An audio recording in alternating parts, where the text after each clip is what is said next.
Hello, welcome to Virgo Philippines. So ito yung reading natin for Virgo. Sun, Moon, Rising, Venus, Jupiter, Virgos. So ito yung reading natin for career reading. Take only what resonates. Hindi ito magre-resonate sa lahat. And if ever na hindi ka pa naka-subscribe, pa-subscribe na lang po. Pa-follow na lang din po kami sa aming page, Madam P, sa Facebook. All you have to do is i-search din ang Virgo Philippines.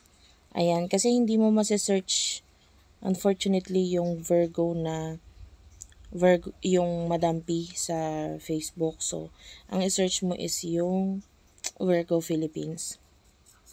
Anyway, let's start your reading. This is for Virgo, Sun, Moon, Rising, Venus, and Jupiter Virgos. Ayan. So, inilatag ko na yung mga cards dito na gagamitin ko. This is the past, present, and future. This is for your career. Okay, let's start. Okay, so in the past, you are the Ten of Pentacles, Nine of Swords, and the Ten of Cups. Well, nakikita natin yung support talaga ng mga tao, especially your family. Pagdating sa'yo financially, lalo na pag nagkaroon ka ng problema, nandyan sila if ever na kakailanganin mo sila. And vice versa.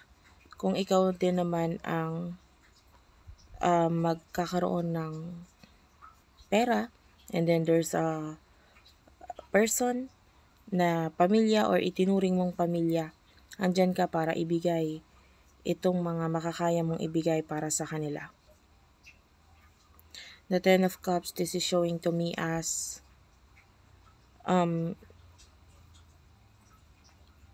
I feel like itong mga pamilya na to, no, they can feel what you feel and nakikita nila kung ano yung situation mo. But some of you kasi medyo mataas ang ego, no? Pwedeng hindi pinaparating, hindi sinasabi yung mga bagay na ito sa iyong pamilya, hindi ino-open up, ganyan. And pwedeng sinasarili mo, no? Pwedeng may mga bagay kang itinatago, may mga bagay kang hindi sinasabi sa kanila. And yung iba kasi sa inyo, ayaw mong maapektuhan sila sa kung ano yung mga pinagdadaanan mo. Or, yung iba kasi mataas talaga yung ego mo. You are the world, you feel like you are someone na I can handle this, I can do this, kaya ko to. Diba? And, well, yung pamilya mo naman, they are always there, willing na just in case nga, na ilo-lower mo yung iyong baga sasabihin mo kung ano man yung mga pangangailangan mo or pinagdadaanan mo, nandiyan talaga sila for you. And you are lucky. You are lucky actually. Kasi hindi ikaw yung tipo ng tao na hindi nila talaga pababayaan. Sobrang swerte mo din na meron kang pamilyang ganito. Ngayon, ang present moment mo is the Eight of Swords, the Magician, the Knight of Wands. Continuous yung problema na yan financially para sa'yo. And you are stuck in a situation, no? Na parang gusto mong alisan eh. Kaya lang, yung iba may mga gusto kang gawain, mag-travel, mag-start ng new beginning, may mga naiisipan ka, pero yung iba lack of budget, lack of resources para gawain ito. Matalino ka kasi talaga kung sa totoo lang, pero minsan may mga action na hindi mo ma-actionan kasi may mga kakulangan. And the Magician, I feel like continuous pa rin yung hindi mo pagsasabi ng totoo ng sitwasyon mo sa mga tao sa paligid mo dahil you feel like you can handle this on your own. At saka parang ayaw mo na silang ma-stress, problema. And yeah, you're having this deceitful energy. Kung hindi man pamilya, some of you those are friends, or yun nga, mga taong tinuring mo ng pamilya. Okay, pwedeng hindi mo sinasabi sa kanila kung ano yung situation mo. And then,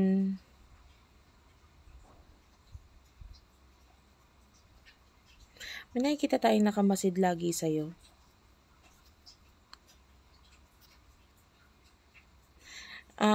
Nakakaramdam ako ng pagseselos or inggit doon sa taong yun. Lagi siya nakatingin, nakamasid. Especially, I mean, if you are a businessman, businesswoman, woman, babae man, lalaki, LGBTQIA+, you are all welcome here. So, lalo na kung ganyan ka, well, some of you kasi may kinalaman nito sa business dahil itong taong to, nakamasid siya pagka nag-open ka na or nag-opening na. Alam mo yon, parang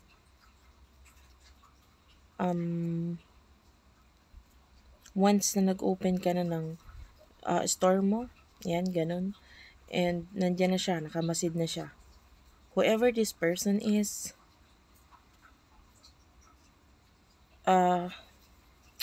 gusto niya makuha yung strategy mo. Nagmamasid siya because, I mean, this person is pwedeng hindi rin niya alam kung anong gagawin niya sa situation niya. So, yung way ng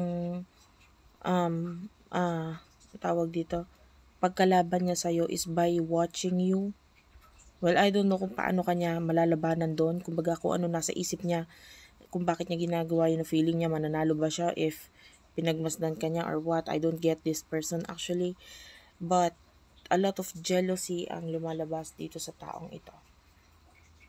Maselo siya. Nainggit siya. And yung iba naman sa inyo, itong taong ito, if you don't have a business, this could be a friend. This could be someone from your social media. Once na nag-post ka na, once na nagpakita ka na ng something na in-out mo or inilabas mo sa mundo. Like for example, nag-post ka sa social media, Instagram, Facebook, Reels, etc. Ayan na siya, nakamasid na siya sa'yo. And ganun din yung nararamdaman kong feeling. There's inggit. Okay? This person wants to reach out or gusto niyang maabot ka or maabot yung mga bagay na naabot mo na.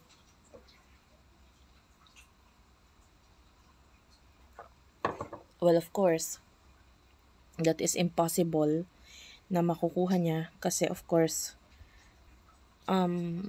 you have the support of other people.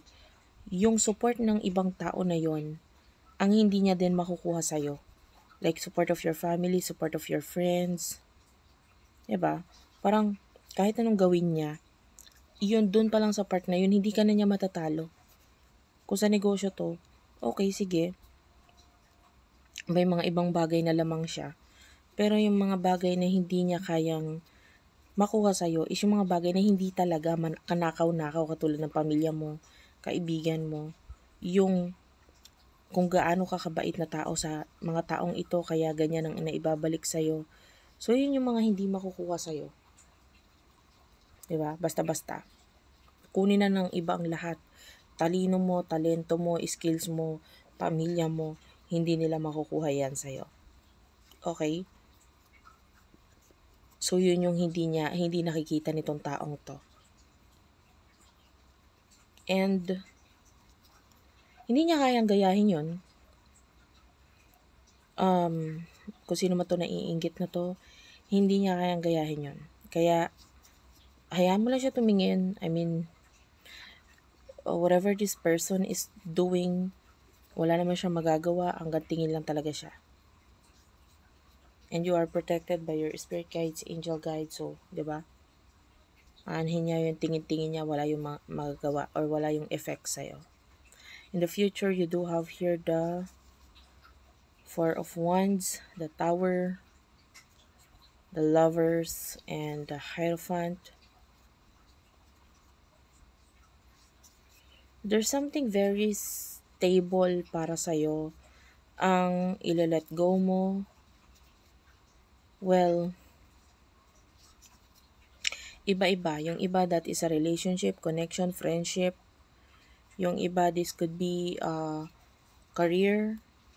Stable siya, pero you do have learned a lot of lessons, and yung iba naman sa inyo, magfo-focus ka kasi sa ibang bagay. So, hindi mo kumbaga, there's not enough time for this, and yung iba naman sa inyo, kaya mo i-end to, it's because nakuha mo na yung mga dapat mong makuha dito.